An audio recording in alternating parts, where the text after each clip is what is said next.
Birth chart analysis के series में आज जो हम लोग चार्ट लेने वाले हैं वो किशोर कुमार का है। इनके लाइफ के ऊपर मैंने काफ़ी ज़्यादा एनालिसिस किया और ट्राई किया ये समझने की कि क्या कॉम्बिनेशन रहे होंगे। तो जो मुझे इंटरनेट पे जो चार्ट मिला था वो ये धनु लग्न का मिला था और इसमें जो डिटेल्स है दैट इज़ 4 अगस्त 1929 और 4 बजे का शाम का जन्म है इसका। तो इसके बेसिस पे फिर मैंने थोड़ा बैक ट्रैक करने की कोशिश की और देखा कि सारे इवेंट्स इनके लाइफ के मैच हो रहे कि नहीं। तो कुछ रीज़न्स थे जिसके कारण मुझे लगा कि ये जो चार्ट है वो काफ़ी कन्विंसिंग और यही चार्ट इनका होना चाहिए। वो कारणों के बारे में मैं आपको बताता हूँ। देखिए, सबसे पहले ये कि किशोर कुमार का जो पर्सनैलिटी है तो ही इज़ नोन फॉर इम्प्रोवाइज़िंग। तो कुछ भी अगर होता है तो आउट ऑफ द बॉक्स उसको कैसे डिलीवर करना है और कैसे उसको एक इनोवेटिव टच दे करके उसको फिनिशिंग देनी है। तो वो उनके पर्सनैलिटी का एक पार्ट रहा था। अब ये कैसे होता है, ये अगर आपको कुछ आउट ऑफ द बॉक्स करना है तो उसके लिए 8th हाउस बहुत ज़्यादा इंपॉर्टेंट हो जाता है। चंद्रमा जब भी 8th हाउस में होता है तो इंसान का जो इंटेलेक्ट होता है वो इस तरह से काम करता है कि उसको आउट ऑफ द बॉक्स कुछ करना है। So that is most important over here. यहाँ पे चंद्रमा 8वें का स्वामी होकर के 8वें में बैठा है जो कि अष्टम भाव को बहुत ज़्यादा स्ट्रांग बना देता है। और ऐसे इंसान अपने out of the box thinking के लिए, अनकन्वेंशनल अप्रोच के लिए बहुत ज़्यादा आगे बढ़ते हैं और बहुत ज़्यादा वो प्रोग्रेस करते हैं। यहाँ पे एक और चीज़ देखिए कि मून और मरकरी का भी कॉम्बिनेशन है। तो ऐसे क्या होता है ना कि ये इंसान जो भी सोच रहा होता है वो फटाफट बोल देता है। तो इनकी कॉमिक टाइमिंग, ऑन स्पॉट जो इनका रिएक्शन होता है दैट इज़ वेरी यूनिक और आप ऐसा कहिए कि बहुत ओरिजिनल होता है। तो ऐसा नहीं कि मतलब कि स्क्रिप्ट पढ़ के गए उसके बाद जो भी मतलब कि एक रोबोट की तरह बोल दिया। यहाँ पे इम्प्रोवाइजेशन का जो स्कोप होता है दैट इज़ वेरी हाई। और ये जो एक इनोवेटिव आइडिया होता है to have a creative mindset और उसके बाद उसको अप्लाई करना, तो ये मून और मरकरी का जो कॉम्बिनेशन है वो देता है। और ये यहाँ पे काफ़ी ज़्यादा स्ट्रांग हो गया, तो इस कारण से ये जो भी आउट ऑफ द बॉक्स करते हैं दैट क्लिक्स और वो हिट हो जाता है। एक और चीज़ अगर आप यहाँ पे देखें तो यहाँ पे एक लग्नादि योग बना है। लग्नादि योग होता क्या है कि अगर लगन के ऑपोजिट में अगर शुभ ग्रह आ जाते हैं, तो यहाँ पे देखिए जुपिटर है, यहाँ पे वीनस है और यहाँ पे मून और मरकरी है। तो इसमें क्या होता है कि एक तो ये कि आपका जो कर्म होगा वो मतलब कि बहुत ज़्यादा स्ट्रांग और बहुत ज़्यादा पॉजिटिव लोग आपको पसंद करेंगे। आपका जो इंटरपर्सनल रिलेशन होगा that is going to be good. और उसके बाद ये कि आउट ऑफ द बॉक्स कुछ करने के लिए उसके कारण आपको बहुत ज़्यादा ख्याति मिलेगी। तो अगर यहाँ पे अगर शुभ ग्रह ज़्यादा हो जाते हैं और वो लगन को बल दे रहे हैं, इसका मतलब ये हुआ कि आप बहुत ज़्यादा ग्रो करने वाले लाइफ में और it will be going to be a huge growth.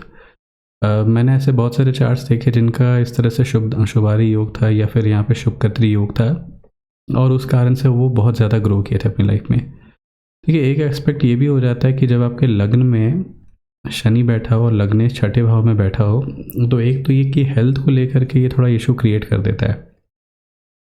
तो इंसान अपने काम को लेकर के बहुत ज़्यादा कमिटेड होगा और उसके बाद क्योंकि लग्न में शनि है तो एक थोड़ा सीरियस लुक दे देता है। तो अब इनको देखें तो वो थोड़ा लुक वाइज थोड़ा भारीपन आता होगा इनकी पर्सनालिटी में। बट वो होने के बाद भी जो टैलेंट है दैट इज़ अनमैचेबल। एक और चीज़ अगर देखिए तो दूसरा और 11वां का जो कॉम्बिनेशन होता है तो वो धन योग बनाता है। और यहाँ पे ऐसा हुआ कि लग्न में शनि बैठा हुआ है और जो 11वें का स्वामी शुक्र वो यहाँ पे बैठा है और दोनों का म्यूचुअल एस्पेक्ट हो रहा है यहाँ पे। तो विच सजेस्ट कि इनकी पर्सनालिटी ऐसी होगी कि आराम से पैसे बना लेंगे। अब किसी की पर्सनालिटी में होता है ना कि किसी को बहुत ज़्यादा किसी चीज़ को चेज़ करना पड़ता है, यहाँ पे वैसा नहीं है। यहाँ पे मतलब बाई नेचर ही मैं ऐसा हूँ कि मैं आराम से बहुत ज़्यादा पैसे कमा लूँगा। उसके साथ साथ ये कि मंगल भी यहाँ पे आपके 9th हाउस में है, जो ये भी सजेस्ट करता है कि इंसान काफ़ी ज़्यादा फ्रेंडली है और चीज़ों को अपने टर्म्स पे कर सकता है। एक लीडरशिप क्वालिटी भी होती है। राहु यहाँ पंचम भाव में तो एक इनोवेटिव माइंडसेट होता है। अगर मान लीजिए कि ये फिल्म लाइन में नहीं होते और मान लीजिए ये होते कि इंजीनियरिंग लाइन में होते, तो वहाँ पे भी काफ़ी ज़्यादा अच्छा करने का यहाँ पे योग होता है, इन केस अगर वो उनका कोई और कुछ प्रोफेशन होता है। क्योंकि innovative thinking, out of the box thinking ये इसमें बहुत ही ज़्यादा तेज़ है। धन योग भी अच्छा है तो फिर किसी भी चीज़ में हाथ रखे वो चल जाएगा। एक और चीज़ अगर आप देखें तो इनका जो कोऑर्डिनेट सिस्टम है, कोऑर्डिनेट्स पे अगर हम देखें तो बहुत जगह पे 7-11, 7-11, 6-11 तो 6-11 का जो कॉम्बिनेशन होता है वो बहुत ही ज़्यादा अच्छा होता है आपको कमर्शियल सक्सेस देने के लिए। प्रॉब्लम इनके यहाँ पे ये आ जाता है कि 6 इज़ ऑलवेज कंजॉइंड विद 7। अब इनका एक चीज़ अगर आपको याद हो तो इनकी 4 बार शादी हुई है। तो पहला डिवोर्स हुआ, फिर मधुबाला से, फिर वो मर गई, उसके बाद फिर एक और शादी, फिर उसके बाद एक और शादी। तो टोटल 4 शादी हुई है। अब इसका क्या कारण होता है? देखिए, एक चीज़ ये कि अगर आपका छठे का स्वामी किसी भी तरह से सप्तम या सप्तमेश से जुड़ जाता है, तो वो क्या करता है कि आपको मल्टीपल मैरिजेस दे देता है या फिर शादी आपका टिकने नहीं देता है। तो ये एक तरह से कर्स है आप समझ लीजिए, या फिर कुंडली का ऐसा दोष है कि वो आपको शादी को लेकर के संतुष्टि नहीं दे सकता। तो अगर आप कहीं शादी करने जाते हैं तो कुछ टाइम रहेगा, वो चल फिर कट जाएगा, फिर कुछ टाइम रहा, फिर कट गया। तो आप कहिए कि आप खुद ही उस तरह से अनलकी हो या फिर शादी आपके लिए बना ही नहीं है। तो यहाँ पे इस तरह का योग बन रहा है और ये हम लोगों ने देखा भी कि ऐसा मल्टीपल टाइम्स इनके साथ हुआ है। वो टाइमलाइन एक बार हम लोग देख लेते हैं कि जब उनके साथ एग्जैक्टली ऐसा हुआ था, तो फिर इसको काफ़ी अच्छे से डिकोड करने में समझ आएगा। अब यहाँ पे अगर देखें तो सबसे पहले जो इनकी शादी हुई थी वो हुई थी 1950 में, और यहाँ राहु वाला फेज़ था। यूजुअली होता क्या कि वीनस और राहु वाला फेज़ जो होता है वो शादी करवाने के लिए एक अच्छा फेज़ माना जाता है, जहाँ पे ये दिखता है कि आपकी लाइफ में एक मेजर चेंज आ रहा है और उसके बाद फिर काफ़ी सारी चीज़ें चेंज हो जा रही है, काफ़ी सारी चीज़ें अच्छी हो रही है।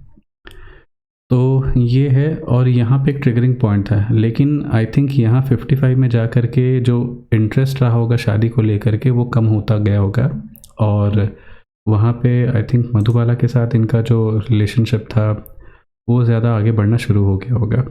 तो ये एक चीज़ है जो कि एविडेंट है यहाँ पे इनके चार्ट से, और ये ऐसा यहाँ पे दिख रहा है। और यहाँ 58 में जा कर के अगर आप देखें तो इनको केतु की महादशा शुरू हो गई, और केतु यहाँ पे सेपरेटिव है, शादी तोड़ देता है, और यहाँ पे पूरे कॉम्बिनेशन भी बन रहे थे जिससे कि शादी इनका टूट गया यहाँ पे केतु के आते ही। और केतु में वीनस जैसे ही आता है फिर इनकी दूसरी बार शादी हो गई।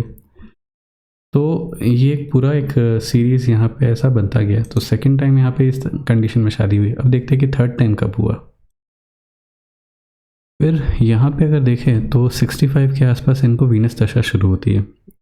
ये वाला जो फेज़ था ये इनके लिए काफ़ी ज़्यादा अच्छा रहा, काफ़ी ज़्यादा रिकग्निशन इनको मिलना शुरू हुआ। पर यहाँ पे जा कर के 69 में फिर मधुबाला की डेथ हो जाती है।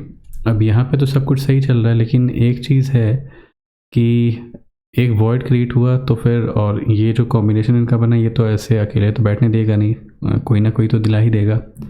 तो इसके बाद क्या होता है कि 76 में जाकर के वीनस जुपिटर में इनकी दोबारा से शादी होती है।